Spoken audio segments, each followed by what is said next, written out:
வணக்கம். வாங்க. இப்போ வந்து ஒரு பைத்தம்பருப்பு வேக போட்டிருக்கேன், ஒரு கரண்டி. அதோட இப்போ கத்திரிக்காய் போடுறோம். பச்சை மிளகா, வெங்காயம், தக்காளி ஒன்று.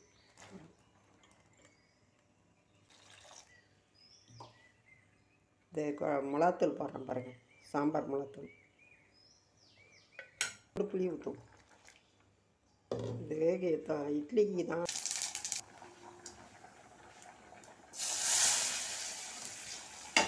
பெருங்காயம் போட்டுக்கலாம். இட்லி மாவே இதில் ஊற்றுறேன்.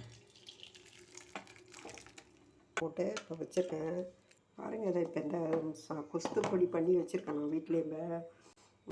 கொத்தமல்லி, கடலப்பருப்பு, மிளகாய் காரத்துக்கு வந்தாப்பில் போட்டு இதுமாரி லைட்டாக வறுத்துட்டு அடித்து இதுமாரி தூள் வச்சுருக்கேன் வீட்டில். நான் இந்த தூளில் வந்து இப்போ இது